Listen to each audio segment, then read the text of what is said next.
traditional custodians of the land on which we meet today. We pay respect to all Australians who have made and continue to make a positive contribution to our culture and way of life in this country we live in and share together, Australia. Thank you, councillors. Okay. The first on the agenda is apologies, and we have nil. Second is acknowledgements. Councillors, much beloved is the word I'm going to use. Citizen of Tailem Ben passed away a few weeks ago, Mrs. Rhonda Mick.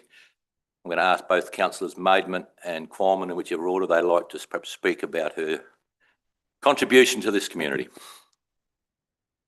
Okay, yes, thank you, Mayor. I would like to acknowledge the passing of Mrs. Rhonda Mick. She and her husband Dave were the owners and operators of the Tailem Ben Bakery. Anyone who tasted their products was sure to be impressed, and I'm sure people still have fond memories of them today. Rhonda was a very community-minded person. She was secretary and life member of the Tailem Ben Football Club and also secretary of the Taberefta board for many years. She was a keen supporter of the Tailem Ben Netball Club as well, a true champion of and for the Tailem Ben community who will be greatly missed. Mr. Qualman. Thank you, Mr. Mayor. I'd also like to acknowledge the passing of Rhonda Mick. Rhonda was a passionate member of the Tailem Ben Historians and a stickler for accuracy, and had so much knowledge of our local area. And a very interesting stories that she also came up with when she was growing up in the little area of Sherlock. Also, she was a generous donor to various community organisations, in particular our Christmas parade. Rhonda also assisted in delivering our Tailem topics, delivering to Taberefta and Streets of Tailem Ben, and quite often, even at in the age of in the 90s, she will always offer her help to help me if I was running short of walkers due to illness or them being on holidays. Rhonda also served as 5 years as treasurer on the Tailem Ben Community Centre in the late 90s. So, Mr. Mayor, I would say she was a true inspiration to us all. Thank you. Thank you for those kind words, councillors. Number 3, declarations of conflict of interest. Do any members have any declarations to make at this point? There's none. Item 4, confirmation of the minutes of the ordinary meeting held on the 17th of June 2025. Councillor Qualman is the mover. Is there a second to Councillor Rountree? In discussion, councillors, around them minutes? There being none, I'm going to put the motion. All those in favour? Those against? That's carried unanimously. Confirmation of the minutes of the special meeting held on the 8th of July 2025. Someone move that way, please. Councillor Bland and Councillor O'Hara, thank you. Any discussion around them? There being none, I'll put the motion. All those in favour?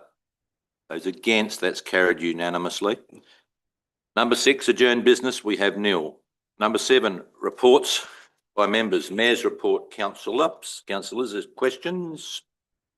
Councillor Qualman. Thank you, Mr. Mayor. June the 11th, media interview with ABC Radio re Murray Lands Medical Centre via phone. Thank you. It was quite simple. I didn't want to add any more fuel to any fire, and given it was a contractual dispute, we understand. I did a very short interview, to be quite blunt, around that one. Just on that though, we are, as you know, we're talking about health, but we are continuing to monitor that area of health provision in this area, and as we know from a workshop last week, we'll come up with some process within the next month or two to pursue all of this greater health issues for our region, or our council. Other questions, councillors? I had 2 long interviews on the same day with ABC Radio, both ABC Regional and then ABC at night time, 891, around our declaration of a drought, which was interesting how a press release picked up statewide, and I presume I spoke well. Any other questions?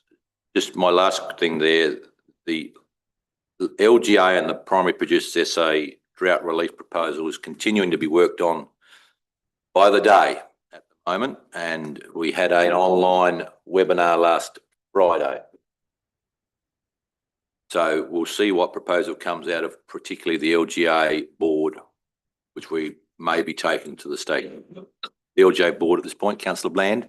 Just wondering if there's a bit of a time. It'd be fair to say urgent. Also, I've had a visit from Mr. Alex Zimmerman, who's now the Drought Commissioner. On behalf of the state government, reports to the Minister of Primary Industries and the Treasurer and the Premier. He's had a visit to our Ag Bureau at Coombe last Wednesday, opportunistically, and a little bit of time with me looking at my farm. And I think he's fully au fait after a long call yesterday with him around a proposal for rate deferment or postponement. I would emphasise how, and I've emphasised in the press, that while our district has had a late but reasonable opening now to the season agriculturally, that a lot of the state has not. And that's one of the challenges now is it appears everyone's saved. And I note that I think the mid-upper north and EP got rains overnight, I gather, but it's nothing worse than being the area that has not at least got an opportunity this year. And there's still parts of this state that definitely haven't in our valley regions of this state. So I'm trying to be careful in the press that I don't just say we're all right, Jack, because we're not there either, but we could be there this season yet.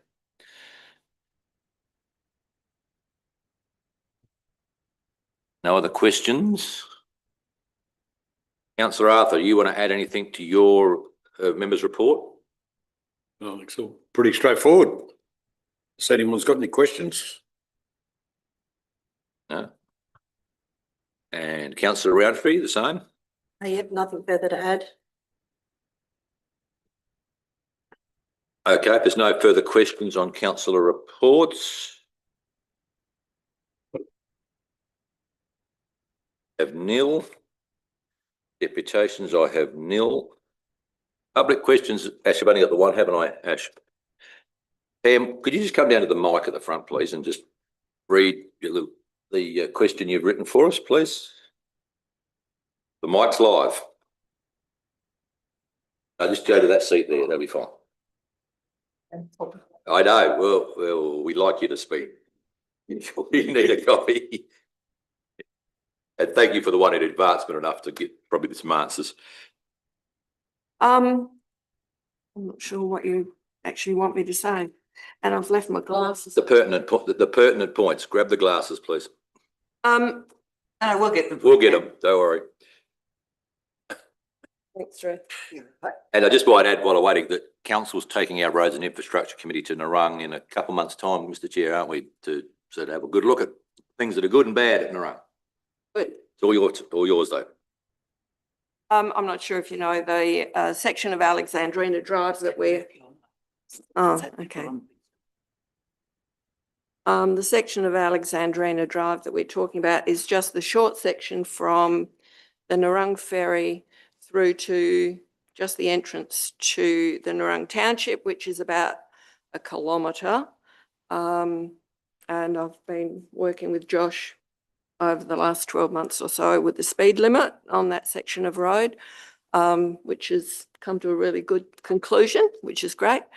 And now what I would like to ask is that the line marking that has been done over that short distance has two sections where the line marking is a broken line, which encourages overtaking at a speed limit of 60 k's, which if you were overtaking, you would need to exceed the speed limit. Okay, I need to read my question, I suppose, don't I? Yeah, I would like to ask that the line marking be changed from a broken line encouraging overtaking to a solid white line, which means don't overtake. No overtaking on that Okay. short section. Does that make sense? Yep. Sorry. We're going to let Josh have a go at answering it. Yep. Oh, okay. Yeah. So through the chair, the line marking that was undertaken is was completed in accordance with Australian standards, so it is compliant. But we can undertake a review, and we can also discuss with DIT about what you're proposing. But reality will be is that what it will require, a bit similar to the signage and the speed limit changes, is that we'll need to develop a report and submit that to the Department of Transport for them to provide their commentary prior to any implementation. So it's something we can look at, but it might not happen tomorrow. No, that's okay. Can I just ask, it is a council road? Yeah, Can but council not just do the line marking? no, because like roadside signage, speed limits, line marking changes driver behaviour, and so there is guidelines around how we make those changes, and Department of Transport needs to endorse those. Okay. So that's, yep, unfortunately DIT has more say than we might think. Even that's our road. Even Even if it's your road. Even if it's our road, yeah. Yep, you'll see us That's it. often struggle in this chamber around our relationship with DIT at various levels. Yeah, through the chair, and that was even with the speed limit when the signs went up. That was because DIT had already had on their plans, this is what the speed limits are for these types of roads and that particular road. So making that request, we had to go through them. So even though it was our road, we still needed to sign off on it. Okay. All right. Thank you. No worries. That it? If you're happy, we're happy. And through the chair, I'll provide a formal response, Pam, once I've got some further information to you through your email. Yeah. When we attend there in a couple of months' time, we'll no doubt have a good look at it, Mr. Chair. Yeah. Yep, Brenton, yep. I think before you go, sorry, Pam, through the chair, just an example of how we are restricted with our infrastructure. Years ago, I asked our Director of Roads and Infrastructure to put a reminder sign regarding the 50k limit on Coldie Road, and it was just another big orange sign to remind people that it's 50k's, and that had to go also the paper trail to DIPTI to get approval, even though it's our road. So. Yeah.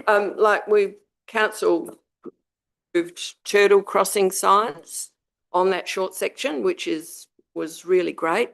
And right where those crossing signs are is you're allowed to overtake, which means, any turtles crossing the road,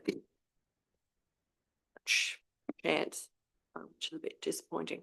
So if we can get solid lines, that'd be great. And, particularly after a ferry crossing, some people are determined to get around the next car. It's just a habit. And I did put a couple of pictures. Yeah. And shows, like the bends and that. It is an interesting thing sight. where people are allowed to pass. If you go through Kermanduke in the 80k zone through all the middle of town. Councillor Bland, you got a question? I need to go out and have another look, but I'm just, with the people slowing down to turn off into the caravan parking area, are you seeing that as a major issue? Councillor Bland, can you put your mic down, please? Sorry, my habit. It really was about those coming off the ferry and then coming and slowing down and turning into the, which we know is a very popular caravan parking area. Yes. So you're seeing that as an issue as well? Yes, because someone could be overtaking coming into that caravans and turning into the camping grounds, which is pretty dangerous. Thank you. Other questions, Councillor? Thank you, Pam. Thank you. We move to number 10, 10.1, delegations review. There's various acts. I don't know if I need Miles to tell you, it's all in the agenda. Want to move that way, please?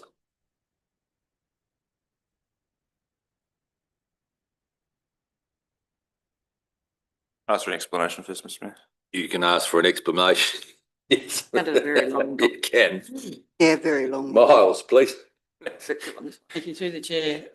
So you've got the changes which appear to be fairly simple, involves the ability to refer to the Supreme Court in certain circumstances. You've got the local government regulations which relate to previously having to keep a policy for complaints against employees. that now has been removed and that's in accordance with local government reforms. And that now sits as an inward-facing document with the CEO. And the bulk of the delegations are under the Planning, Development and Infrastructure Act, and they relate to changes at the state level that are all about accelerating housing supply. So you've got a number of those that relate to the fast tracking of code amendments through the regional plan process. That's only just been articulated as to the mechanics of that process, and hence it's reflected in the delegations. And the other thing with the PDI Act that's come through recently is a revised inspection requirements, and that also is reflected in the delegation. Are revised in terms of more inspection or different Mandatory inspections at a certain percentage, it will, in my opinion, for certain councils, probably the councils that had the higher volumes of have a resource implication, more inspections. This really is trying to deal with that issue that you saw, Your Worship, with houses being, I'll put inverted commas, completed and occupied, but not completed. Yeah. So tying to the inspection is a certificate of occupancy and the requirements there.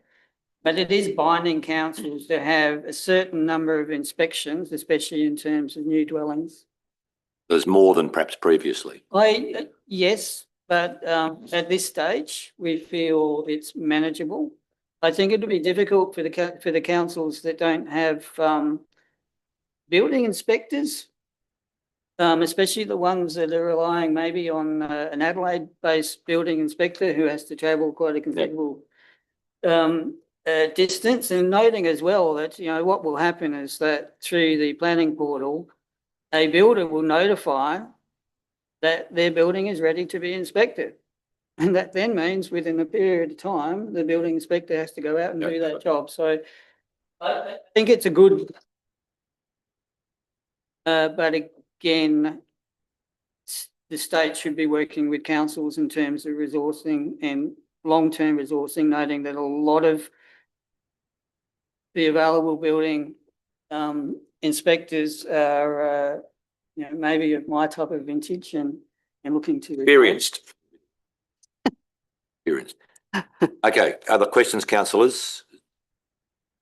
So, through you, Mayor, the change to the regulations for local government, does that mean that there's a policy that will need to be deleted from our policy suite? I'd have to take that on notice. To you, Chair, we're just looking at what that might mean for us. And again, we'll have a look whether we have a policy that covers that at the moment. My feeling is that we don't, but then we'll also look at what internal policy we also need. Are you talking about the staff one? Yep. Thank you. If I could add that on notice, that'd be good. Someone prepared to move it, please. Councillor Peach is the mover. There's a seconder. Councillor Roundtree. Councillor Peach, you want to speak to it? No, just thank the director for his explanation of the changes. Thank you, Councillor Roundtree. Same. Any other questions, councillors? There is none. You'll close. Close. The motion is as it reads in the agenda. I'll put the motion. All those in favour? Those against? That's carried unanimously. Number 2, the dissolution of the Tailem Bend Town Hall Committee. Right. Councillor Bland, sorry. I have a Question, have you got? question whether we can have 5 minutes to discuss this. I'm sure it's got a hot topic if we do this. We've seen this in other areas and might just be best if we have a conversation. Certainly, 5 minutes. What would you like to discuss? Councillor Roundtree. So with the dissolution of a Section 41 committee, how do these elected members keep visibility on what's happening in the hall? Because we've seen from the past when it's just a volunteer group, there's very little information that ends up back here in this chamber. How will we manage that forward? So what you're asking is, would whoever manages the volunteer group report to this chamber? Well, that would be one question. Or is there a process in this volunteer management system? Before, as a Section 41, we got to see a report from the hall that would say, these are our concerns, these is whatever, and we would see it here. When that Section 41's gone, there is no requirement for this chamber to see any of that information. And it's a community asset that we hear about around the town. If something's not right, we'll hear about it, but we'll have no visibility on anything in the chamber. So how does administration plan to manage that with us? But through you, Mayor, Miles will give you the background to the discussion with the committee, but generally with the hall, there are two things that are front of mind most of the time. It's maintenance and it's the booking. The bookings are now through the front counter, and that's a pretty smooth process. And the staff members who look after that particular group of volunteers, the maintenance is per request, just like any other maintenance requirement from any other resident, and that goes into our CRM process. So they're the two issues that are front of mind most of the time, and those things have processes in place, as they do with every other hall. How do we see that? Pardon? How do we see that? Or are we not supposed to see it? It's not a matter of the CRMs. It's just a CRM process. If there's a floor needs polishing or there's something broken, that comes through the CRM process. The councillor, I'm not sure what. Yeah. Would you be suggesting that the CRMs that the elected members get to see could be incorporated into this process? I guess where it comes from is the people that operate in these halls that might have groups that meet in the halls and do stuff, these people will often say, and they'll put through a CRM.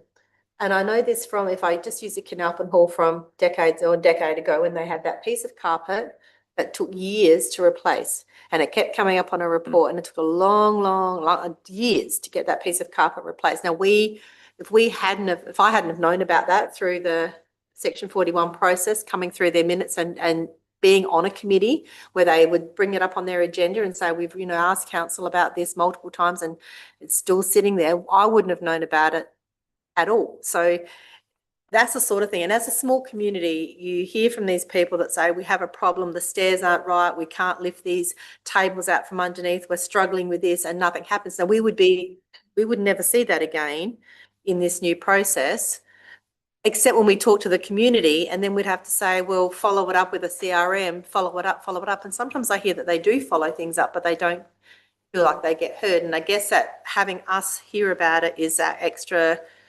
checkpoint. To the chair. So just note that Section 41 committee hasn't met for 2 years, and Through COVID. No, recently. Oh, since COVID. Okay. last 2 years. And I know, and I'm going to actually ask Councillor Coleman in a minute, because I think he's probably got a better understanding than even me. But I will say that the volunteer groups in there, and I think the Rotary have got. Travis will liaise with the volunteers and make sure that any of their requests are captured and undertake those. We could quite easily, where we don't have a Section 41, include information in the info doc, just as we do for other groups and the like. So Travis and also Patsy, our volunteer coordinator, they're the people who liaise with the volunteer groups. And again, yeah, I think the info doc would be to raise any activities such as refurbishments and the like. I'm going to turn to Councillor Coleman, if I could, through the chair, because I think he's got something maybe to add. Thank you, Mr. Mayor. And yes, I was asked to go along to this latest meeting of the Tarnabend Hall, even though I technically don't sit on it anymore, but I had sat on it previously. And the feeling was from the three members who were there that they seemed okay to make this transition to a different operation mode, possibly because they don't have to do minutes anymore. However, in support and agreement with what Councillor Roundtree says, I still have the feeling that going down that path, information led back to this chamber would be hindered, and also, most importantly, and probably not, people haven't mentioned, is the information, because it comes in a public document, goes out to the community, what's happening to one of our major assets. So I'm in a bit of a dilemma. I can understand that it's good they don't have to probably take minutes and don't have many meetings, the committee people, but I do have concerns that of information trail back to the chamber and the community regarding the hall. So councillors, would you want an additional point around the requests or CRMs be outlined in the council's information document? Was it with all facilities, Mayor, or just the particular? This one at the moment. Is that where you'd like it to land? Mr Mayor, we get a copy of the CRMs at the present moment that have been issued. No, we don't. Just Only for come the ones out that the have other gone. day, Only, maybe. for the ones we put in. So councillors, so thank you, councillor Arthur. The ones that are initiated by the councillors usually, but not the general ones. So my question could be either through the info document or through the process around a public facility like this. Would a CRM report in that format be more suitable? Well, my opinion, it would be, because under the new system is we're supposed to check the hall, our people, our staff, check the hall before it's being let out and after, to make sure everything's up to speed. As part of that check, surely if there's something wrong, something broken, it should be noted, maybe not fixed at that particular time because they might not have time, but it should be noted and it goes through as a CRM. And from then it would be done. If a member of the public sees a problem, there's no different than they should make probably a report too. And if need be, that report could be part of the infrastructure and assets report on a monthly basis. So in formulating a point 2 to this, to satisfy what I think the chamber wants, is would it be that CRMs in relation to this asset be reported through the council or CRM reporting mechanism? Yeah, I believe so. So councillors, when you request a CRM, it is additionally reported, different form along the line. Is that what you're really asking for, so that you're aware of it through that process? So can I have a Councillor Bland, follow-up question on that? Then that leads. out of 5 minutes, by the way. Sorry. Yeah, Leads please, me just to the thought that where we have dissolved before other Section 41, and I'm going to use the Meningie Cemetery as one of those, I often hear concerns from that volunteer group. Now, they're probably not putting in CRMs, they're probably ringing up staff directly. But I do hear the concerns about some of the changes or some of the process or some of the communication. And then they say, well, you know, they rang someone because they have that access. But if they didn't tell me that, nobody would know. So are you saying that in doing it for the hall, you would do it for the others Section 41 committees that have been dissolved? No, I'm not. I'm dealing with the item in front of me today, but if you want a further report later around that process, that's fine. I just think that where those are assets that, again, we're perhaps missing some communication that can be quite simple. Mr Mayor, may I ask a question? Councillor Peach, I think I've got the voice. In terms of the proposed volunteer committee, what is the intent for that volunteer group to be doing? Like I note in the report, the background achievement in the last 10 years of redeveloping the hall kitchen in conjunction with council. But is there a specific scope of work proposed for volunteer group? As you know, I hold a view that the default position should be a Section 41 committee, both for transparency and reporting reasons as well as accountability. But I'm keen to understand that before moving forward with this motion as well. If they're no longer in that space where they're there to advise us, or they're there to bring strategic direction forward, or to be that point of contact that says the hall's being used in this way, this isn't adequate for future scope of use, this is how we need to go about fixing it. What is the proposal for this volunteer group to be doing? Well, I've added a point too, is trying to capture the room's things. If you wish to adjourn the item and seek a different reporting mechanism for a month or so, I suppose that was in your power. I understand that the Tailem Town Hall, since it's effectively part of the council office, is probably in a different position in terms of access to staff than others. I well understand that. But if you're looking for a template for how elected members are aware of community facilities that have issues, or Well, it's not just about that. In looking at what the committee was doing and what they were supposed to be doing versus what is the proposal for them to be doing now as volunteers? Through the chair, I'll make the point again that they weren't doing anything for the last 2 years, No, that's not the.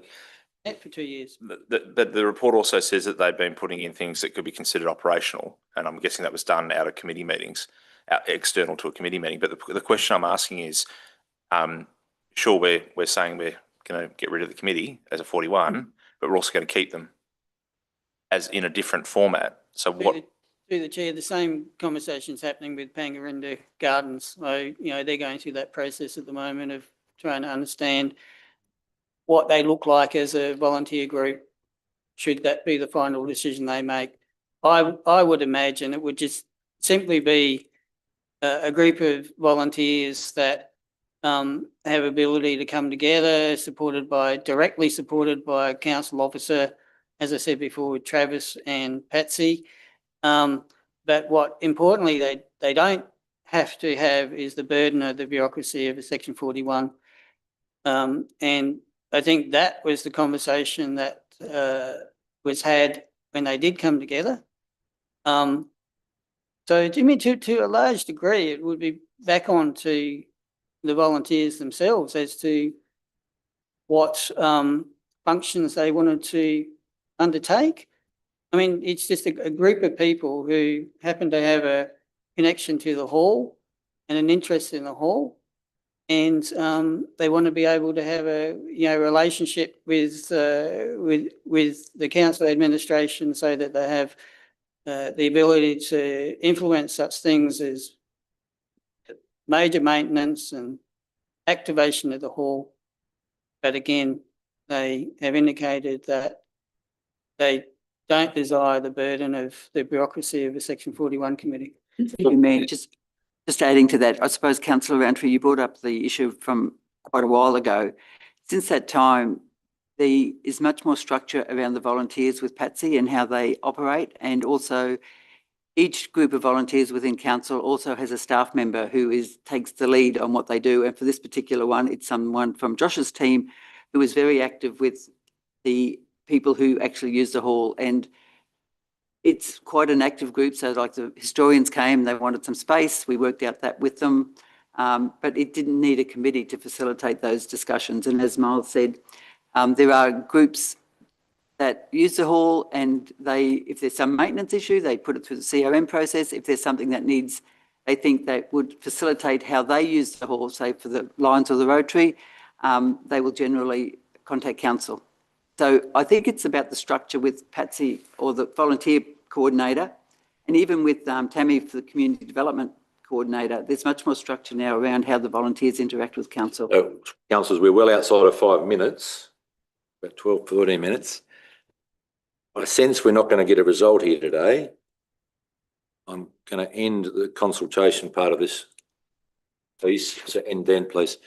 Is there someone prepared to either move the recommendation or the recommendation which had the second point put in, or are we going to defer it or adjourn it until we have a mechanism of reporting to the elected members? Mr. Mayor, I'd like to move that it lays on the table or adjourned until we can work that out. Adjourned. Adjourn's the right word, councillor. For a period of time until a report is prepared around, actually you'll need some words, won't you? The formality, until there's an understanding of the relationship between the volunteers, whether that's in a working group or a volunteer group, however that is, and the chamber. Sure.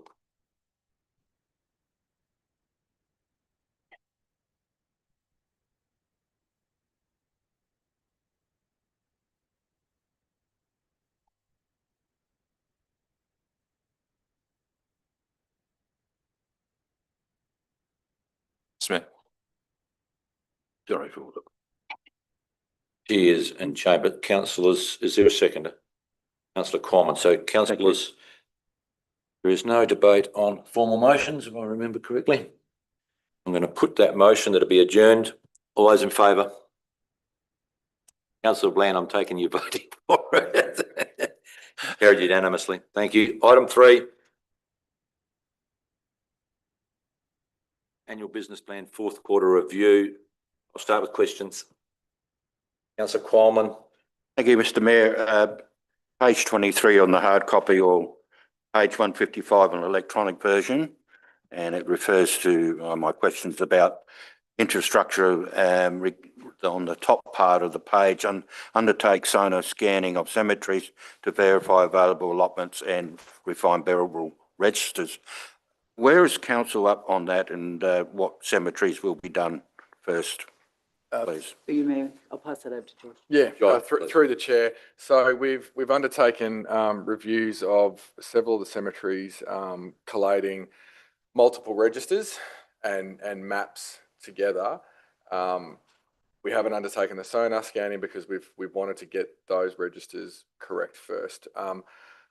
What I would propose is perhaps maybe I'll come back to council or probably roads and infrastructure with a report about the status of that and get some feedback around if there's any strong feelings towards where we should start those sonar scanning once those registers are in place. But how I envisage it is that we'll keep working on the registers and shoring up that data, and we can start sonar scanning and the ones where we're comfortable with what we've got. Through the chair, in other words, we'd wait for the reviews and to come back, and then you bring it to council regarding what cemeteries we would look at, and we'd have discussion to commence sonar interviewing. Yep, that's what I propose. There's been a considerable amount of work going on internally in getting the records as correct as we can get. Yep, and we'll go from there. Thank you. Peach.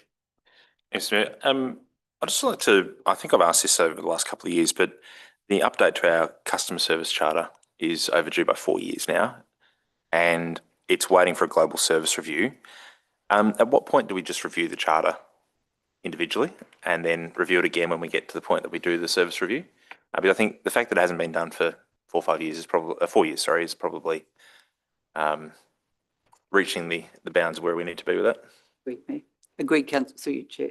Yes, it is something we need to do. It's the charter we've got is fairly broad, and there's probably not a lot of changes to it, but it is due. And the service review, I think, is also an important element of that. There was no budget, and we didn't come to you for a budget for this financial year. That was my next question. The commentary is that it was going to be submitted for the budget. We just approved it. I don't recall doing that. So could we perhaps get that off? Could we perhaps look at dealing with the charter independently? We will split them up. The Bland. Yes, Mr Mayor.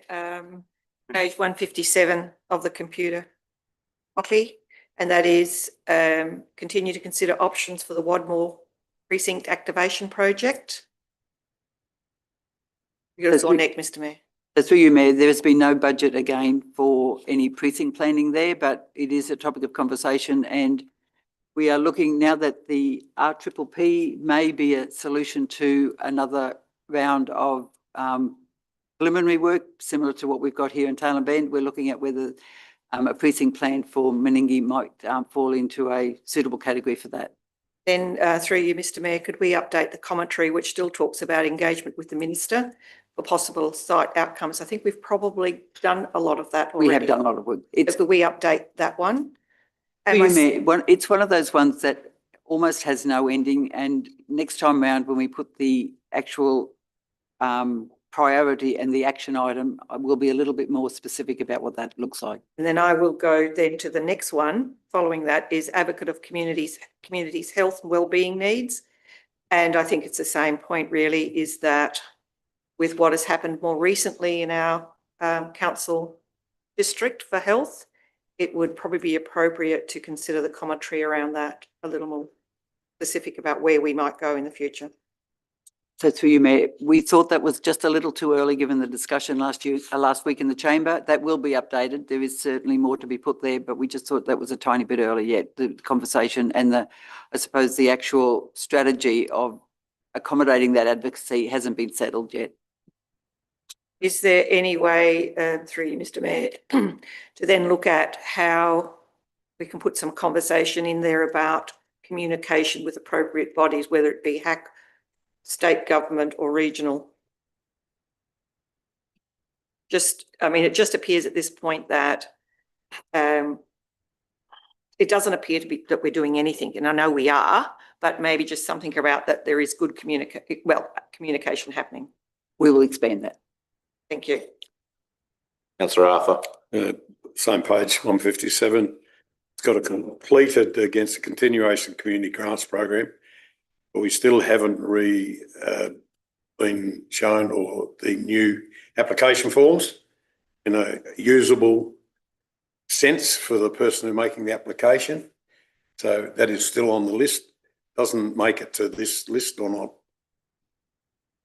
Once the revised application process, the draft form will come to council for a workshop. That hasn't been completed. So that's the point where your input into that, and I know there are some shortcomings with the current process that you've also raised, Councillor Arthur. That draft will come just before we start the new process around the community grants. That hasn't been finished. Okay, the progress with the Coorong Visitors Experience Plan, still waiting stakeholder and ministerial approval pending finalisation, expected late 2025. Thank you. Through you, Mayor. What is actually going on there? I wish it was quicker, to be perfectly frank, Councillor. We have been backwards and forwards. As you know, that was a body of work that was probably done in 2023, and it almost went quiet from a state perspective. We are waiting for the minister still to sign off that final plan. It is one of those conversations with the state that says it's soonish. We think that we may have now got some commitment that it's signed off by the end of this calendar year, but it is in the hands of the state at the moment. Page 161, the new asset administration consultant has been engaged. Could you just expand on that a little bit for us? So that was through you, Mayor, and I'll chip in, but this was the movement away from a particular consultant to a South Australian consultant to do the systems-based information for the assets, and that's been completed. Yes, yeah. So that was just swapping software and swapping software providers and consultant for that provider. Okay, there's just one other when I find it. Right. Deferred budget bid for global service review to be submitted. Review of the customer service charter. That is exactly the one that was before. That's through you, Mayor. That's the same issue that Councillor Peach just raised. Yes, in our planning, we haven't. There's no budget attached to it, and we didn't come with, because of the budget as being relatively tight. We didn't come with a budget proposal, and it wasn't raised. So it is still something that I think is required, a service review, but it does require a budget to be put against it, and it hasn't been planned for this financial year. Okay. Any other questions? I wish to move recommendation, councillors. Councillor Qualman is the mover. The seconder. Councillor Bland, thank you. Councillor Qualman, you want to speak to it? Oh, I think I've had my say, thank you. Councillor Bland? Thank you. All right, anyone else? Okay, closing. I close the debate. Thank you for your questions, councillors. I put the motion. All those in favour? Those against? That's carried unanimously. We move to Community Vision Plan 2026-30, item 4. Recommendation, councillors. Someone wish to move that way, councillor Round? No. I want to move an amendment. Well, I actually want to do a different recommendation. Sorry, not amendment, because there isn't one. I'm going to ask if anyone else wants to move the motion as Fair it enough. reads first. Okay, I'm going to let councillor, you have the floor to move, not an amendment, it'll be the motion, as long as it's on the agenda item. I know I had a bit to say about this last week when we met, and what I would like to see the motion be is that when revising and preparing the community vision report or the community vision plan, consultants are not used and that elected members are presented with a more detailed outline of when and how the community engagement sessions will be conducted. Now, I can give you that in more detail. The reason, and I don't know if I have support in the chamber for this point of view, is just how to read through the document. And I don't believe that we need to do that much work to warrant the cost in this environment. And I know it's been the budget to do it. I think we were already talking about how we need to find a budget line for another item. And I think that this money could go some ways to fixing that. And I know this is an important document that frames everything else that we do, but I don't think that the structure we've adopted is very, I had a look at the strategic management framework guidelines as well. We have to obviously look at our, where is that policy that we have to refer to? I'll just get that up. Our public consultation policy, I gather we have one, because we have to, that's what it refers to in community engagement, what needs to be done. But what we've outlined in the work that we want to do with the community meetings, I don't think I have enough information yet about what that would look like. We did discuss going to football clubs and where people would gather to really try and get that information. And I think I want to see that level of detail before I would commit to wanting to pay a consultant to do that kind of work. When we talk about the role of what the consultant would be doing, the role of the consultant and the role of the council staff, graphic design, post, a QR code and things like that, I sort of feel that none of those are really big and hard items to do. They take some time, but they're not, none of that to me screams out warranting that kind of money. When you look at the role of the staff, they've got to do a fair bit of that work already anyway, and that if you were just to marry the two, you could save some money. Anyway, that's just my point of view. I'm not comfortable with this one in the way we've been presented at this point. Aware of your concerns, I would make this point that further in the report, we are not carrying excess staff in this general area. And if we reflect on the last discussion around the community, the last discussion, some of that's done because we simply haven't got the horsepower in the business to do it. What I would be suggesting to you, but even though it would involve a deferral of this process, I would be advising you to say that a further report be provided, but I would be very careful about the words not used, because it's up to the CEO how we implement Thank you. plans. So if you were to remove that and you were to wait for a further report, that would be an acceptable motion in this one, in this case. Thank you, Mayor. Let me just consider that for 2 seconds. If we look at the role of the council staff in this document, it says council staff will prepare draft community vision, but there's a lot of stuff they're already doing. So when you say we don't have the staff Let's just stop here. What we don't talk about is what the role of council staff are. But it says here what the role of the council I know staff. it does, but what you don't in the motion is talk about their role. So No, I'm not putting that into the motion. What I'm trying to point out to you is I already feel we have staff doing a lot anyway. So when you say we don't have the staff, there's already quite a role there for a staff member. And then you look at what the consultant's going to do. I see that some of that work would easily, well, not easily, everything comes at a cost, right? But it could be done in there, even if it. So I'll come back to what I see as acceptable as the motion, and that is if you remove the words consultants are not used, but the report be provided rather than delivery of community engagement sessions is fine. I may end up back in that position. You may, but let's find out. Let's find out what the process. Your second point, which I'm aware of, around community engagement, what that entails. Okay. Noting that we'll end up outside of a time frame, but not the end of the earth, as we've discussed in the previous thing.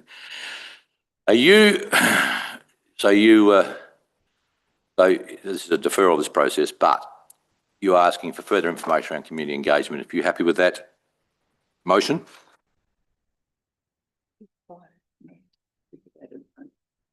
Can we just put a detailed report? Like, I actually want to see that you're going to go to the XYZ club on these nights and do these things. Because I think if that part's not locked in as some kind of plan, then this could easily just morph into a big lot of nothing for a lot of money. So, I'm going to ask the Mayor, through you, Mayor, if you wanted to put one more dot point in there that said, because we've discussed, we will go to places after your conversation in the chamber last week, to places where people will be automatically congregating, because we know the success of a consultation at Tintinara where it was after a football session. So people were already there. We're also confident that after the childcare process of going to places where people congregate. So at this point, we would not be, the intent is to go to places where people congregate. If you're asking for a report of what dates and when that is before we start the consultation or before you give us permission to go ahead with this work, we can do it, but there will still be, we'll say we might go to the Tintinara club on such and such a night and we find out that they're not having their football thing. So I expect that those minor issues they might come up, but I would like to, I mean, the football club already has their rest of their year planned out. It's not hard to pick a night.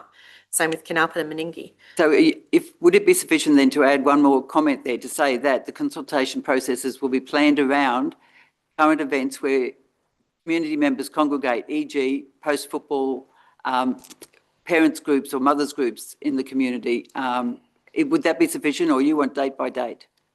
Ideally, I'd like date by date because I think some of this is already there, but I would accept that.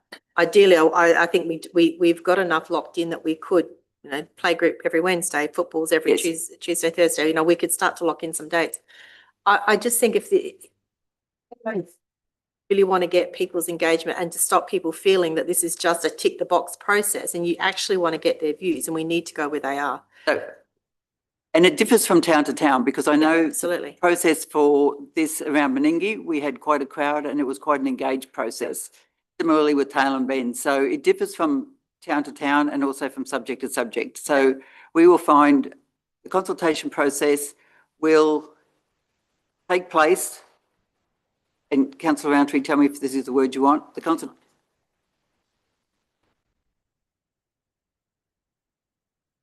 Mayor, are you asking for another report, or are you asking that if we can put that in the motion here, we can keep moving? I think as part of the process, you'll provide a detailed report at the next meeting. Yeah, so if you give Well, us a detailed report and then put what you've just said into that report, then that would work as well. Okay, But I was doesn't need to thinking be that if part you of the had motion. an amendment to the motion here, No, that would give us enough keep The moving. the recommendation is to accept the report, and the report talks about hiring. Recommendation's not. Or no one would move the recommendation. That's right. So, but if we went back to how it was, it talks about having the consultant, and that's the part that I'm not convinced of yet until we see this report. So nonetheless, you'll have to have this part to get the next part. And Some miles, yeah, some miles. Through the chair, could I maybe point something out? We do have to have this approved by February. Absolutely, no doubt. That's a legal requirement. We're intending to use the consultant for the engagement around the draft plan, CVP. But prior to drafting the plan, there's a step that I would like to have council's permission to straight away. And that is just going out to the community, telling them that the CVP is effectively up for revision and seeking feedback on key themes, key issues. That is an internal process that we intended to do. Again, the heavy lifting comes when you've drafted the CVP and you're out in the community and you're reaching as many people as you can, recording their feedback, putting that into a report, running a council workshop. So that's when the consultant is, in my mind, essential again for this resource workload. So in everything happening today, I would hope that council gives us the okay to commence that early engagement, early canvassing process. And I support that because that's not going to cost us any money as a council to go and do, other than the staff time to go and do it. It's not adding a budget line to do that small part to say we're underway. This is what we're doing in that mechanism. So I support moving forward in that part. What I want to see is if we're going to get a consultant, exactly what they're going to do. What do we get for that cost? And is what they're going to do going to be effective in reaching the people that need to be reached and giving us, and that is the targeted community consultation part. I don't here at the moment spells that out well enough for me to feel comfortable spending that money. Right, you've still got the floor. You've got on the screen. Is that adequate for what your motion on this subject is? Does Miles need it to be another point to say that we give approval to do that first step so long as it's not costing money, or I'm verbally happy to say that? Is if all the rest of the chain communication to me, I don't need it in a Okay, then minute. it's fine with me. Councillor Arthur, Sorry, you want, sorry, I'm going to seek a seconder first and foremost for that motion I see on the screen. Are you prepared to be the seconder? I will search for a seconder. I'll second it. Thank you. I'm going to take it. You can speak to it then, please. And I just might, my problem with what we're proposing here is you got 6 in community engagement consultants, and then later on you got another 6. You know, our consultancy with the community is, well, I'd say it's 0.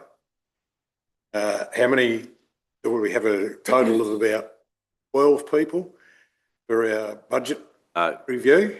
Sorry. Well, there's. Yeah, so we can't make, And as far as community consultation goes, the general feeling is that don't worry about consultation because council's already made up their mind what they're going to do. Oh, sorry, and community consultation is not going to work. Not going to take But how the thing that I must say with the CEO's suggestion that you have it when there's a particular event on makes sense. It's the only way you're going to get people to these. And the last one we had with this was UDS, wasn't it? The mob. Of the master plan, Yeah, and that was rent a crowd. I know it's any, there was rent a crowd. They had to go around and pull fellas by the ear to get anybody there. So you know, like fishing where the fish are, as it's been put to me by a council officer, it's very important. For example, we'll be at the Canalpin show because I'm going to win the cake competition again. But you're right. We've just got to change the format from what I call the supper room evening process to that's where right. they are. Yep. And this allows that still, this motion. We need to move forward, councillors. You're the seconder. Are there any other councillors moving, speaking to this motion? Yep.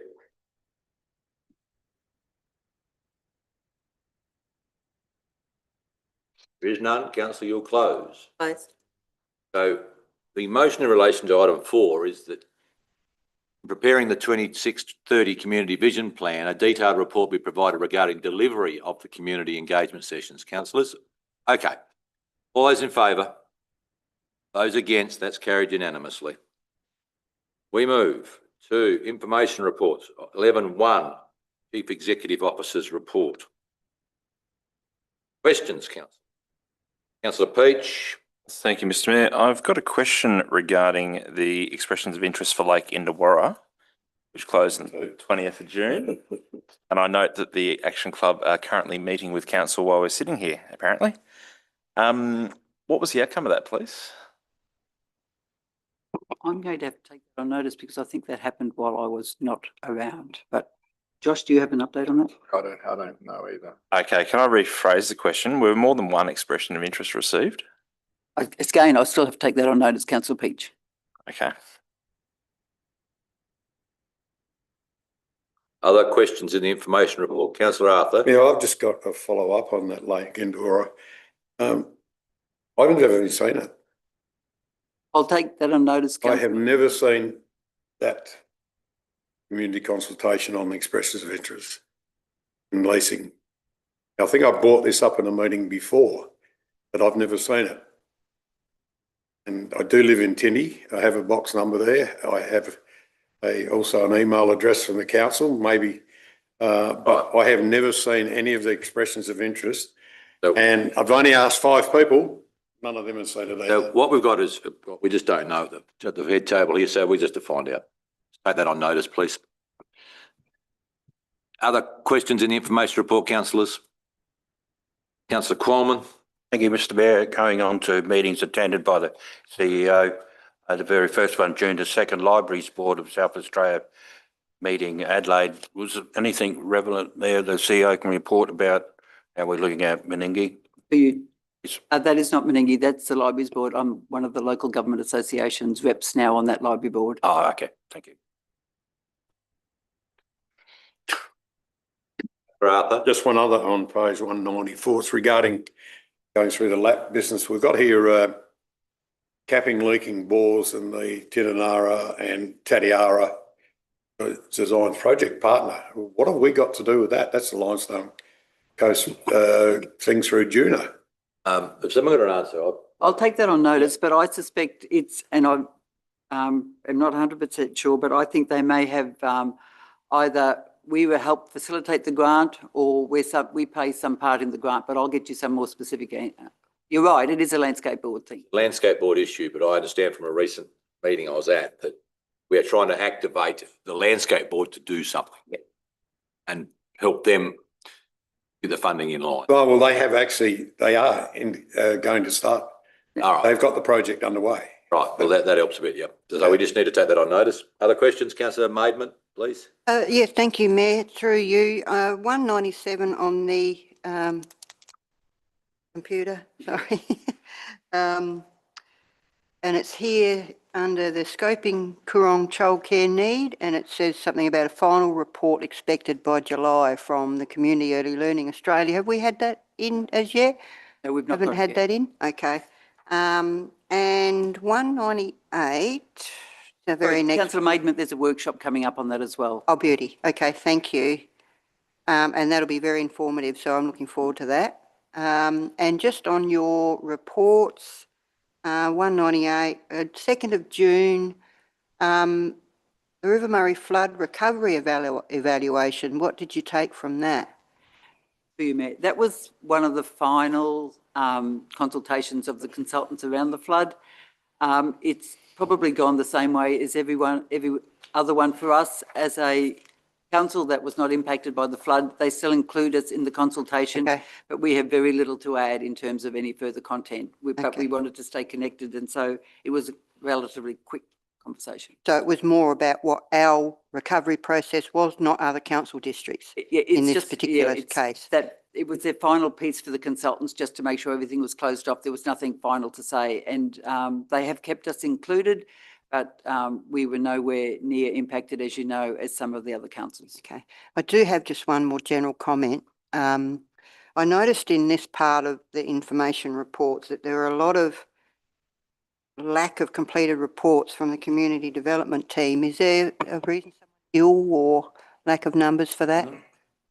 It is just a reflection of the staffing there at the moment. We have one person on leave, which people have their leave. NAIDOC week takes quite a bit of energy. Sure. And also the work that's happening around Wellington East in terms of the relationship with the communications group at SA Water is also taking quite a bit of time. Okay, thank you. I just wanted that clear. I hadn't seen it so many before. Yeah, just Old Creek Public Toilets, it says the construction expected to commence. Last time we heard about it, there was some hold up with some complaints. Where are we at with that?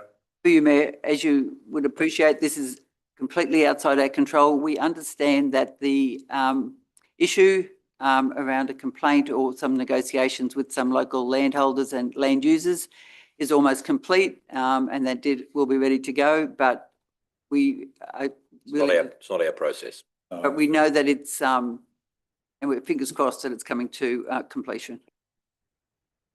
Councillor Peach, then Councillor Bland. Councillor O'Hara asked my question, so thank you. Councillor Bland. Two questions, Mr Mayor. The first one's the Standpipe upgrade project, and just wondering where we are with that. I know we're waiting for a state drought package. Do we have any time for getting that? So the package is out. We were completing the application, and my understanding, Josh, tell me if I'm wrong, but the application has gone in for the our standpipes as part of the grant process. My second question is around NAIDOC Week. Could we have a report, please, in the future on the outcomes from NAIDOC Week? I attended Meningie. I didn't get to attend the others. I noticed it's varying numbers, some with schools, some without. And I'm just wondering whether the process could be better streamlined in the future. And also, could we have a costing? For you, Mayor, we can bring that as a report next meeting, given that NAIDOC Week was only a week or so ago. Thank you. Councillor Peach. Just with regards to the questions taken on notice, and I thank the director for the response regarding the playground infrastructure.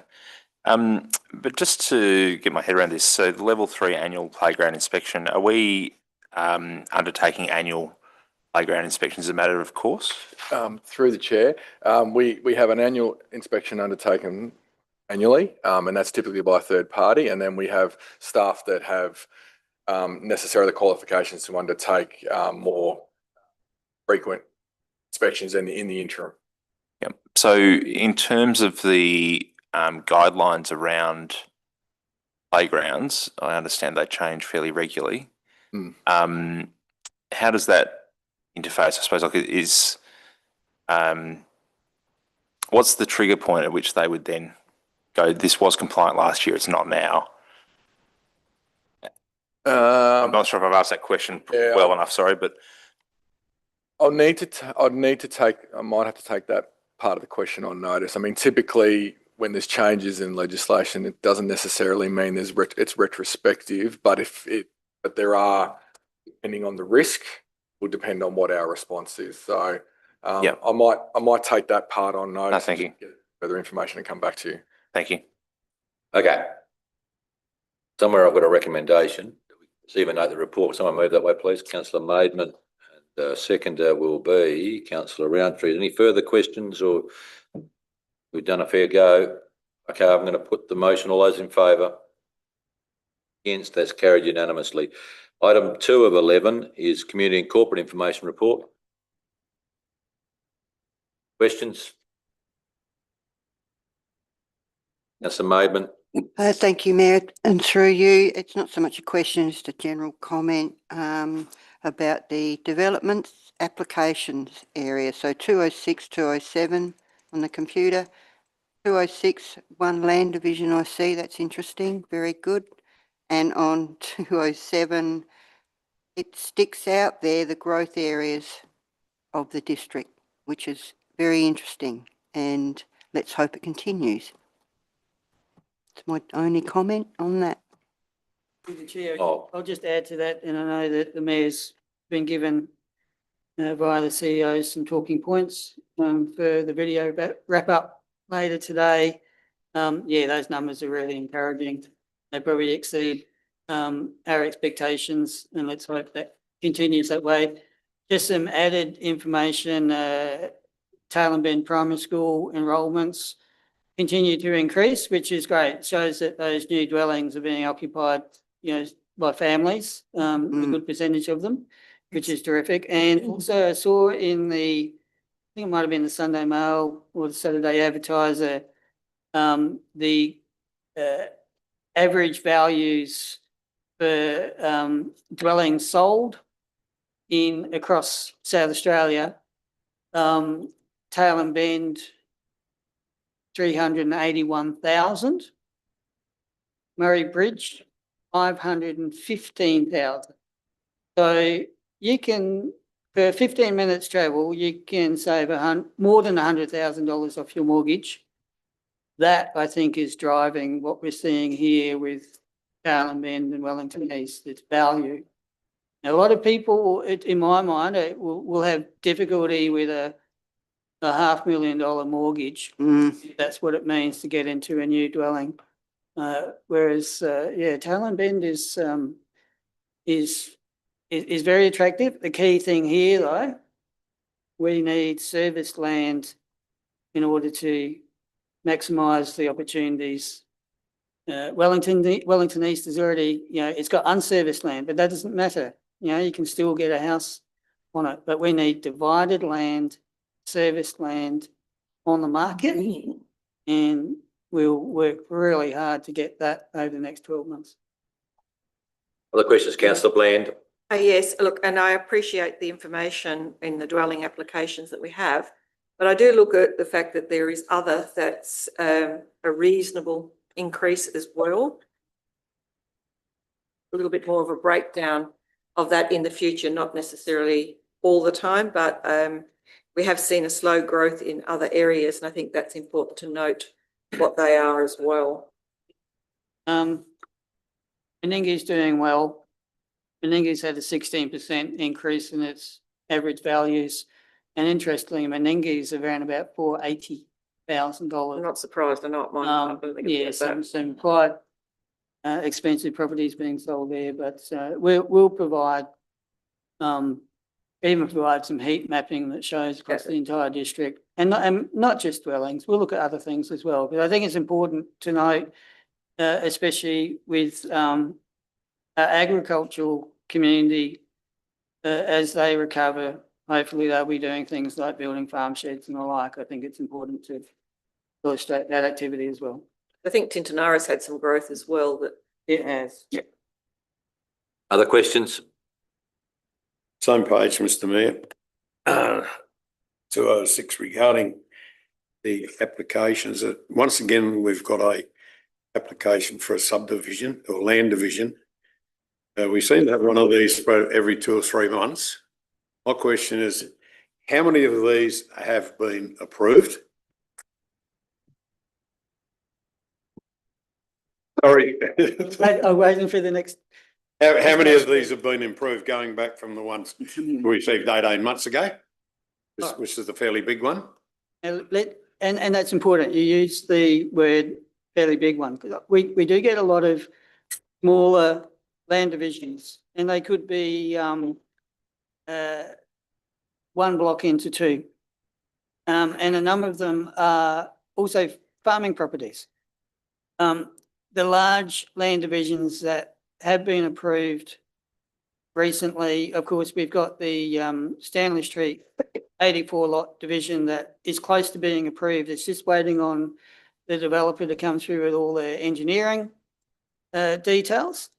But importantly, we had a rural land division here in Tailem Bend that's 20 lots, and that was approved within the last fortnight. The next follow-up question, how many of them actually, so we call it the urban area, not the lifestyle blocks of JFs out the road. How many of those subdivisions have actually started in the last 2 years? Yeah, of the large ones, we're waiting on Stanley Street. That'll be the first one. And look, that's a really good point though, because I think that gets back to council and its opportunity with the rezoning of the land on Cullity Road, whereas council can take some action to speed up the availability of land because we can see the demand increasing. And so I think that's a very good point. And as I said, it then supports council taking some involvement with the land that it owns itself. Okay, thank you. Councillor Bland? follow-up question on the same subject to Miles. And that is that where we've got land deferred potential in, and I'll again use the Meningie area as an example. I've recently had a look at some of that. How can we now move that forward? I know we've possibly missed an opportunity, but to move that forward for the future, because there is opportunity in the long term for that land sitting there with a deferral on it. Through the chair. The other second part of that, more land deferred do we have around where we've looked at this in the past? Through the chair. Ultimately, we're not the authority. It's the minister that's the authority. And in a lot of cases, the deferred urban land is obviously privately owned, so it needs that owner to want to move forward. Where you have deferred urban land, the minister is unlikely to entertain a change to the zoning until the other appropriately zoned land is taken up and developed. And the reason being is that it's all about orderly delivery of infrastructure and service land. It gets back again to service land. So let's say we've got a swims extension, appropriately zoned neighbourhood land that isn't being developed, and further out from there we've got deferred urban. The minister is going to say, I'm confident the minister is going to say, I'm not going to rezone that land until you can demonstrate that the infrastructure and the development of the appropriately zoned land is progressing at a rate that meets the land supply demand. Is what the minister doesn't want to see is rezoned land just sitting there, not moving. Thank you, Mr. Councillor Peach. I think it's Mayor, just on the incident type of in the report of note was the viable injury to safe work, but I also had a question around that, but also had a question around the lost time and what that actually constitutes, generally speaking. You want to do that first? So the first incident was, I think we've notified to you before, it was a volunteer at one of our cemeteries who fell and broke her hip or rib. Yep. She's now been released from hospital and we worked through a process with her and it was a notifiable event for the state, and they have responded that everything we did was in order. So they've done their investigation. There may be still a little bit to do, but there is nothing from our perspective that we could have done differently. Perfect. A second question? Lost time. Through the chair, lost time is quite complex and I wouldn't want to give you an answer unless I was 100% sure of the definition of lost time and what that meant. So I'd rather take that on notice. In general terms, but if a staff member injures themselves and they have time off because of that, that could be regarded as lost time. So they may have to go to the doctors. And given there is only one incident, we would be very careful about how that is communicated, but it generally means somebody has hurt themselves at work and they are unable to attend work for a particular reason. If you're satisfied with that answer, I won't take it on notice. Broadly satisfied. So that would mean that would actually potentially be twice in the document, as in that would be reported as an injury incident and then the subsequent cost is lost time. Yep. And they're not the same. No, understood. I just don't recall seeing the lost time category It's used before. Very So standard. And it's very unusual here to have lost time from an incident. Any other questions quickly? Someone move the motion, please. Councillors Qualman and Peach are the mover and seconder. No further debate. I presume there's not. I put the motion. All those in favour? Those against? That's carried unanimously. Item 3, assets, roads and infrastructure. Report. Questions? Councillor Roundtree. It's not actually in the report, but it is a question on Ladara Bore Road. Has there been a topping applied to that road recently? I'll have to State that on. Had that on notice? maintenance. It's just that it's really dark colour compared to there's a strip of dark colour that's running right down the centre of the road. I've got some photos of it. Yeah. It's- Look, I'll take it on Take it on. notice. Yeah, I thought it might be in here, but. Thank Other you. questions, councillors, in roads and infrastructure? Just one, looking at the new car park yesterday, we had a couple extra pools in the car park at the Canalpin pool. There was quite a bit of pooling of water where it wasn't running away Oh, was there? in the car park area. Yeah, so All right. probably does need to be looked at. Yep. The water harvesting part of that There was water harvesting very well. is, I'm not sure we're against water harvesting in the present environment, but anyway. Other questions, councillors? Just a quick one, and that is the Meningie waste gate in relation to our transfer station. Is that deliberate damage? We weren't sure. It was noted and we fixed it, but there wasn't an incident report. I don't believe it was one of our staff. I'd love to know who damages the gates on my farm. I have one further question. Yeah. Thank the staff for cleaning up the stormwater discharge area at the end of Lions Park here. However, could I say that there are quite a lot of dead trees that along there. I think I put a CRM in for that, but if I haven't, it will be coming. It needs a bit of a clean up along there as well, but the swale certainly needed that. Also where the swale enters the lake, where there's a concrete plinth across, that needs to be the foliage decreased so the water can actually flow in and out as needed. Yep. Thank you. Any other questions, councillors? Someone move, please. Councillors Qualman and Roundtree. Any further discussion? Being none, I'll put the motion. All those in favour? Those against, that's carried unanimously. I'm debating, councillors, do you want a 10-minute break or not? I do. So we're having a 10-minute break. That's not 10 minutes, back at 25 minutes to 12, please. And so we've got this. Sorry, I'm noticing it. Side. Yeah. But it's really noticeable, and we're just like, what is that?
We resume, councillors. 12.1 questions with notice. I have Neil. Questions 12.2 questions without notice. Councillors, without notice.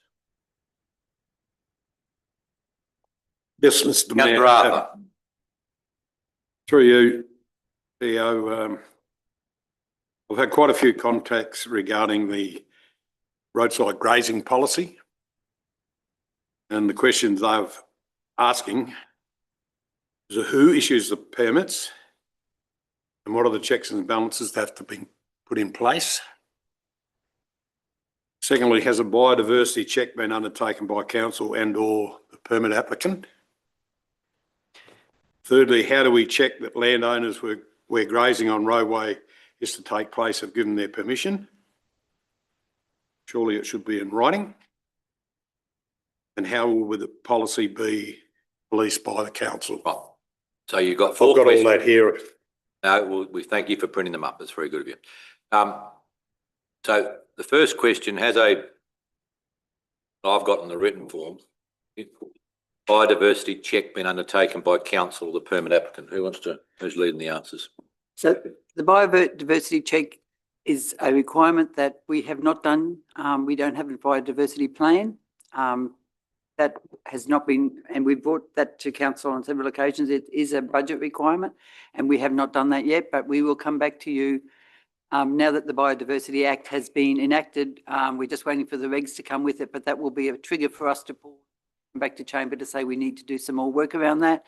Similarly, with the drought currently, the motion that the chamber presented around this particular issue was an indication, I suppose, of the emergency response that you as a chamber wanted to put in place around the grazing to assist farmers in the district while there was a lack of rainfall. It's got a set time, it goes through until September, but that combination of factors indicates that we probably will need to come back to you to say what should our benchmark be into the future around the biodiversity and vegetation plan for the district, because everything seems to point to the fact that we need one so that next time there is a drought, and there will be another drought, we have got all the benchmark documents in place to be able to make a much more informed decision and provide you with much more intelligence around those issues. Just extending on. I might just add, a permit comes in, it's referred internally to a number of people who have expertise, including a sustainability officer, and they have a very good knowledge of the general area, and each permit application will be assessed on its merits.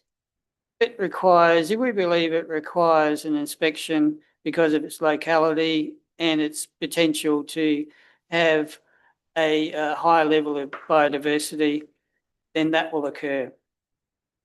And again, if it's really the permit application which has been referred to local government risk services and approved by the local government risk services for use, puts a lot of the onus on the applicant also to ensure that they understand their obligations under the Native Vegetation Act, because the Native Vegetation Act is still in place. Even though the Biodiversity Act has been proclaimed, the regulations are going to take probably a couple of years. So for the next couple of years, I think it's really important everyone understands we're probably still working on the Native Vegetation Act. So that would give the onus on the applicant to understand their obligations. And also in regard to the matter in terms of whether they're intending to graze in front of someone else's property, they need to indicate that on the application form as well. That is the question you indicate on the, but do we check that the landowner has given permission? Yes, yes. We do? That would be very, very important. Okay. At this stage, we haven't had an application of that nature yet. Yep. The biggest problem that everybody seems to be worried about is a couple from Meningie Way were worried about biodiversity, more so than anything else. But a lot of around our way are worried about the weed situation that's going to come in because of the fact that these people, some of these fellas spend a lot of money on cleaning up their roadways, And the hay that is coming into the area, no one really knows what could be in it. I would They're imagine, Jewish. councillor, that there's no hay being fed on the road reserve. They're not on the road reserves, Mr Mayor, but you've got to take I them know. off at night. You feed them hay, they don't say, well, I'll drop that out before I go out on the road. I know what they do, yeah. And that's how, Being too close. that's to- how weeds are normally spread. So that is one of the big things. And Yeah. Right, the balance of your questions, let's go, if we finished answering them, this, So to you, the last point that you made, councillor, is that we will act on a complaints basis if there is a complaint about an issue. The process is in place for the application, but if there is actually a complaint, just like anything else, we don't do proactive compliance. We don't have the resources to do that. But if there is a particular issue that a farmer is worried about, then they lodge a complaint with council. Mr Mayor, can I ask that those answers to my questions be put in the minutes, please? Because otherwise I It's a motion. have to make Yeah, phone calls to you everybody. need to move a motion to that effect. I'll move that way. Those questions without notice be into the minutes. Yep. You're a seconder. Councillor Coleman. You just, any debate? This question, with the answers, has the staff had enough time to formulate their responses? Fortunately, yes. Yes. I'm going to put the motion, all those in favour. Sorry. Those against? Carried unanimously. Sorry, question, answers in agenda.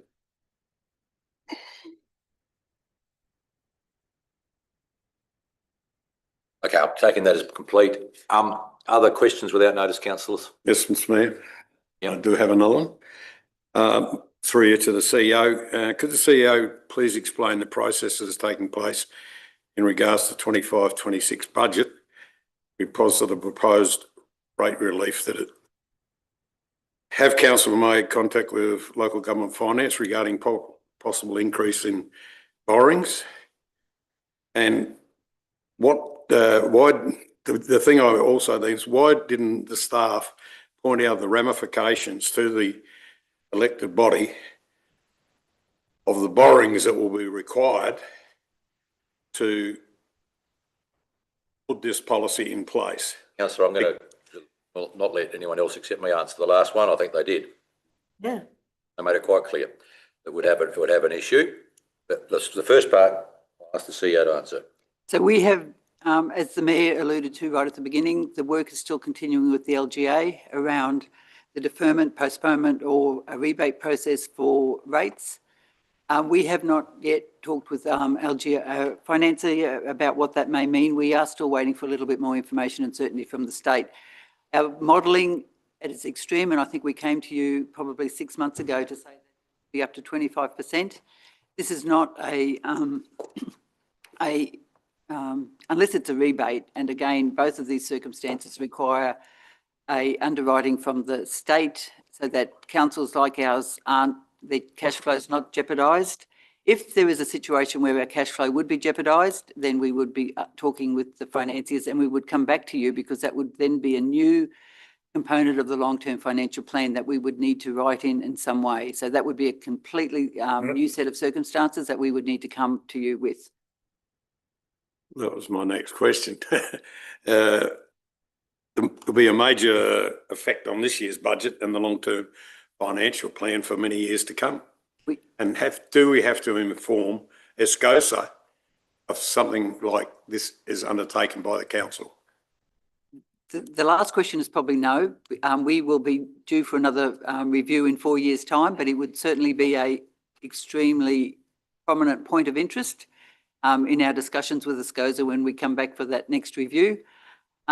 And also, as I said, anything that's going to affect the long-term financial plan to the extent that you're talking about, we would definitely be back here with workshops and looking at how we would manage that scenario. So, councillor, I have a reasonable percentage hope that we'll see a state-funded deferral scheme now. A week ago I was more sanguine about it, but I am reasonably hopeful now. I'm well aware that, I suppose, the risk we're running in this area. It's an area where your mayor is spending extraordinary amount of time in the background. It's this area, I can tell you. Councillor O'Hara.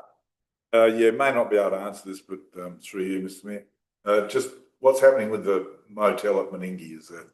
Have we got any knowledge of what is happening? It just seems to be sitting there, nothing happening. But you, Mayor, I'll pass it over to Miles. Miles, I think. You know the.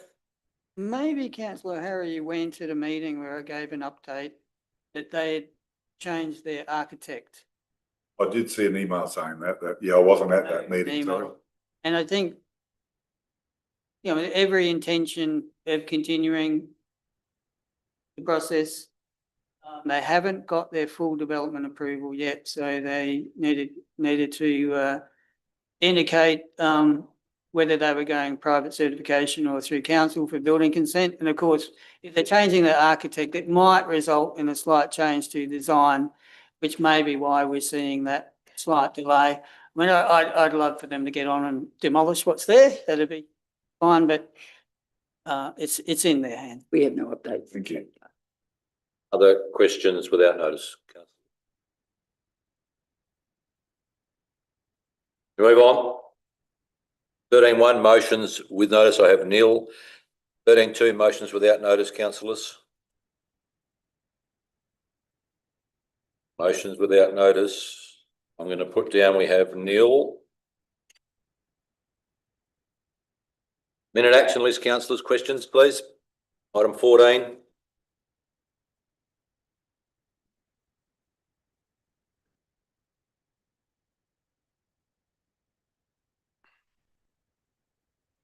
Yes, we have none. We'll move to the confidential.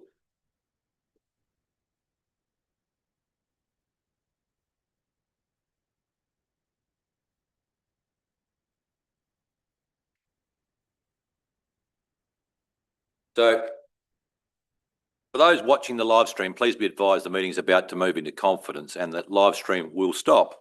For those who wish to view the end of the meeting, the video will be available on YouTube after today's meeting. Sorry, Pam. No worries. Thank you. Mr. Mayor, can I leave my granddaughter here? She's only interested in Dora, not you. However, again. Yeah. At the age of something. Under the age of 7. Yes, I think. We're interested in If she Dora. remembers anything, we